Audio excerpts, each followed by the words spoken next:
اور اس کے ہم مجرم بن گئے ہیں. اب ہمارے نفلوں کو شاید ہی قبول کیا جائے. یعنی کہ میں فٹافٹ نماز پڑھ لوں, میری وہ صورت رہ گئی تھی نا, میں نے وہ کمپلیٹ کرنی ہے, وہ کمپلیٹ کرنی ہے. جی. تو یوں بات ٹھیک حالانکہ صورت کمپلیٹ کرنے میں کوئی ٹائم کی پابندی نہیں ہے, پابندی نہیں تھی, وہ آپ جب چاہیں کر سکتے ہیں. اسی طرح نوافل ادا کرنے میں بھی ٹائم کی کوئی پابندی نہیں, جب چاہے ادا کر سکتے ہیں. فرض جو ہے, فرض کو صحیح طریقے سے ادا کرنا یہ پہلے مطلوب ہے.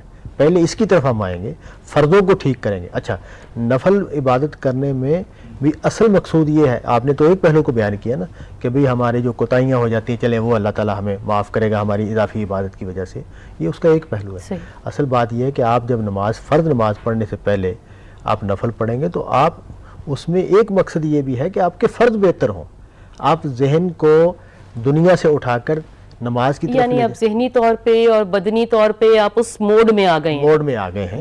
تو اس میں بھی نفل عبادت جو ہے کردار ادا کرتی ہے.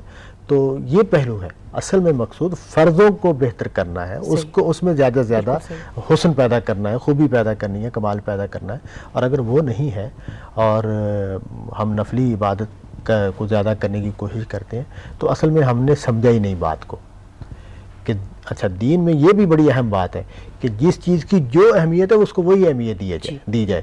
اگر ہم کسی کم اہمیت کی چیز کو زیادہ اہمیت دے دیں گے, زیادہ اہمیت کی چیز کو کم اہمیت دے دیں گے تو ہم اس کے مقصد کو فوت کر دیں گے, تو نتیجہ کوئی نہیں نکلے, نتیجہ نہیں نکلے. جیسے کہ یہاں بات کر لیتے ہیں تہجد کی یا تراویح کی نماز کی.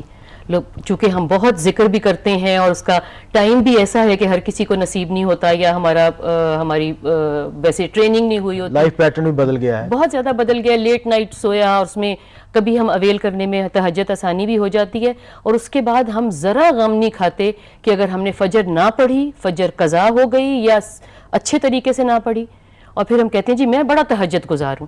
آپ بتائیں کہ یہاں پہ یہ بات فٹ ہوتی ہے؟ یا بھاگ بھاگ کے ہم نے گھر میں نماز اس لیے ادا کر دی کہ بچوں کو بھی سیٹل کرنا ہے, سحری کا بھی انتظام کرنا ہے, باقی سارا کچھ بھی کرنا ہے, کہ میں اچھے سے مسجد میں جا کے تراویحاں ادا کروں گا. آپ بتائیں اس کی کوئی سگنیفیکنس ہے؟ اور پھر ایک اور بات, ہمارا خیال ہے کہ تراویحاں نہ ادا کریں تو روزہ ہی ہمارا کمپلیٹ نہیں ہوتا. اچھا, تراویح اور تہجد کو بھی تفصیل سے ذرا دیکھنا چاہیے کہ یہ ہے کیا. مگر ہے یہ نوافل, نفلی عبادت, نفلی عبادت ہے, یہ فرض عبادت نہیں ہے. اور اس میں امت کو کوئی غلط فہمی کبھی نہیں ہوئی, اسلاف بھی اسی کے قائل ہیں, آج بھی علماء یہی بات کہتے ہیں. اصل میں عوام میں کچھ باتیں پھیل جاتی ہیں. تو حضور پاک نے بھی, تو کہ تہجد حضور پاک پہ تو فرض تھی, مگر تراویح یا باقی نماز اگر لوگوں نے فالو کرنا چاہا تو آپ نے ان کو بڑے مطلب پراپرلی بتایا کہ یہ نوافل ہیں. نوافل جی, ان کو پڑھ کے تم فجر نہیں قضا کر سکتے. نہیں, اگر نوافل پڑھنے اس قیمت پر ہو رہے ہیں کہ فرض چھوٹ رہے ہیں تو پھر نوافل نہ پڑھے جائے تو بہتر ہے. میرا مطلب ہے سختی ہے نا اس بات پہ. جی, سختی ہے, پھر نوافل نہ پڑھے جائے تو بہتر ہے. فرض کو ٹھیک کرنا, فرض کو بہتر کرنا, فرضوں میں مستعدی کے ساتھ, تیاری کے ساتھ آنا, اس لیے کہ نوافل ہیں ہی فرضوں کی کمی کو پورا کرنے کے لیے. جی.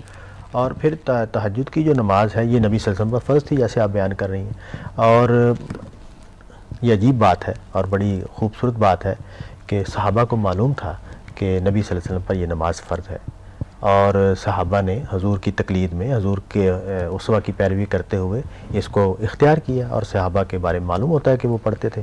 اور قرآن مجید نے اس کو پسند فرمایا اور یہ کہا کہ بھئی جب لوگ پڑھ رہے ہیں آپ کے صحابہ آپ کے ساتھ, تو ہمیں معلوم ہے کہ صحابہ کی دن میں مصروفیات ہیں, ان کے کام ہیں, اور آپ بھی تبلیغ کا کام کرتے ہیں, اور صورتحال جو درپیش ہے اس میں مسائل ہیں, تو ہم اس میں کمی کر رہے ہیں. حضور بہت پہلے اٹھتے تھے تو اس کو کہا کہ نہیں, اگر 1/3 رات میں بھی اٹھ جائے تو وہ بھی ٹھیک ہے. تو یہ تو اس کی حیثیت ہے, ایک نفل عبادت ہے جو نبی صلی اللہ علیہ وسلم پر فرض تھی.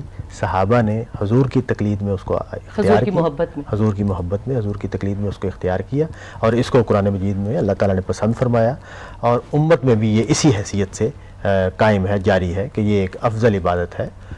اس کی میں بات نہیں کر رہا کہ فرضوں کو چھوڑ کر, فرضوں کو کرتے ہوئے, فرضوں کو ادا کرتے ہوئے, فرض پہلے ہے. اچھا, نفلی عبادت آپ نے شروع کر دی.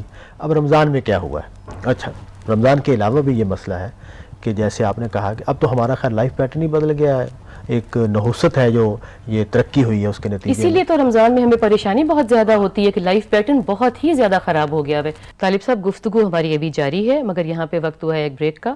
ناظرین, آپ سے ہم ملتے ہیں اب ایک بریک کے بعد.